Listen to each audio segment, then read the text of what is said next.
मैं आपको खुद अपना तजुर्बा बताता हूँ कि सन 1978 में, यानी आज से तकरीबन 38 साल पहले मुझे सबसे पहले अमेरिका जाने का इत्तेफाक हुआ। उस वक्त 1978 में सबसे पहले मैं अमेरिका गया था और एक मुसलमान तंजीम की दावत पर गया था। मुसलमान तंजीम का उस वक्त बहुत सी मुसलमान तंजीमों का एक वफाक था जिसने हमें दावत दी थी। तो जब मैं उस तंजीम में पहुंचा और उसका सालाना कन्वेंशन था, उसमें हाज़िरी हुई, तो सबसे पहले तो मैं ये देखकर हैरान रह गया कि जब शाम को दावत का एहतमाम किया गया तो उसमें कहीं दूर दूर हाज़रीन के अंदर इस्लाम और दीन का कोई शायबा नज़र नहीं आता था। ख़वातीन और नौजवान लड़कियां वो मर्दों के साथ और नीम बरहना लिबास में बैठी हुई थी और फिर ऐलान यह किया गया कि अगर किसी को हलाल को खाना खाना हो तो मछली इस्तेमाल करें। जिसका मतलब यह था कि खाने में हलाल का भी कोई फिक्र नहीं थी। वहाँ बैठना मुश्किल हो गया, हम लोग कहीं अलग चले गए।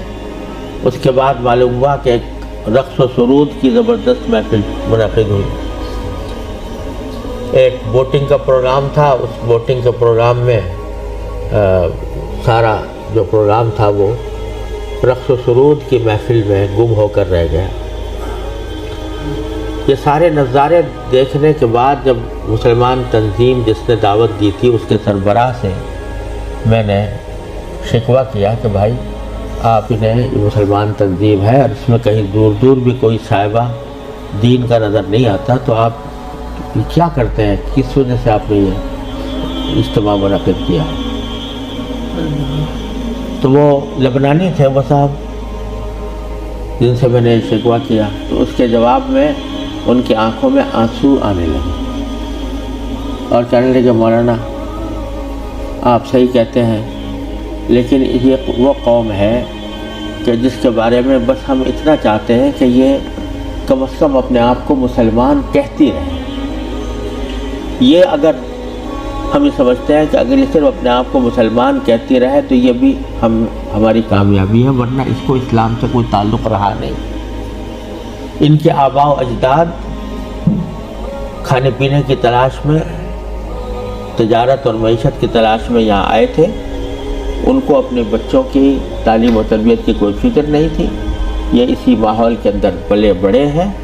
और उसके नतीजे में इनको दूर दूर भी कहीं इनके अंदर कोई शायबा दीन का नज़र नहीं आता। हमारा काम सिर्फ यह है कि इनको इस बात पर जमा कर लें कि भाई तुम मुसलमान हो, अपने आप को मुसलमान कहते रहो, वरना इस्लाम की कोई चीज़ इनके अंदर बाकी नहीं रहे।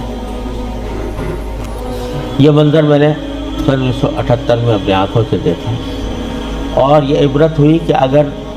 मुसलमानों ने अपने बच्चों को, अपनी नस्लों को सही तालीम और तरबियत देने की तरफ तवज्जो न दी तो अल्लाह बचाए, ये इस बात की का अंदेशा है कि अल्लाह बचाए जो आने वाली नस्लें हैं वो अल्लाह बचाए मुर्तद ना हो जाए। और अगर खुदा ना करे हमारी इस बेतवज्जोही और गफलत की वजह से ऐसा हुआ कि हमारी नई नस्लें गुमराह हुई, गलत रास्ते पर गई, तो उसका वबाल हमारे ऊपर, क्योंकि कुरान करीम का इरशाद यह है कि अय्युहल्लज़ीना आमनू क़ू अनफुसकुम व अहलीकुम नारा। जहन्नम से बचाना सिर्फ इंसान के लिए अपना फ़र्ज़ नहीं है कि वो खुद अपने आप को बचाए, बल्कि अपने घर वालों को बचाना भी उसकी अपनी जिम्मेदारी। और ये बड़े शर्म की बात होगी कि हमारे आबा व अजदाद ने हमें अल्लाह ताला के फज़ल व करम से ईमान और इस्लाम की दौलत वर्षे में अता फरमाई और हम अपनी औलाद को अल्लाह बचाए غلط راستے کے اوپر ڈالنے کے ذمہ دار بنے۔ اس سے زیادہ شرم کی، اس سے زیادہ نقصان کی کوئی اور بات نہیں ہو سکتی۔ لہٰذا یہ مسئلہ جس اہمیت کے ساتھ توجہ کا محتاج ہے، اللہ تعالیٰ کا بڑا فضل و کرم ہے، اب حالات میں تبدیلی آ رہی ہے، خاص طور سے انگلینڈ میں اور امریکہ میں بھی اب بہت مسلمانوں کو اس طرف توجہ ہوئی ہے، ادارے قائم ہو رہے ہیں، لیکن جس پیمانے پر ضرورت ہے اس پیمانے کی ابھی تک کمی ہے، اور اس کا واحد علاج یہی ہے کہ جس کے دل میں بھی یہ درد ہے وہ دامے درمے قدمے سخنے جس طرح بھی ہو سکے وہ ایسے ادارے قائم کرنے کی کوشش کرے اور اداروں کے ساتھ تعاون کرے، اس میں اپنے بچوں کو بھیجنے کا اہتمام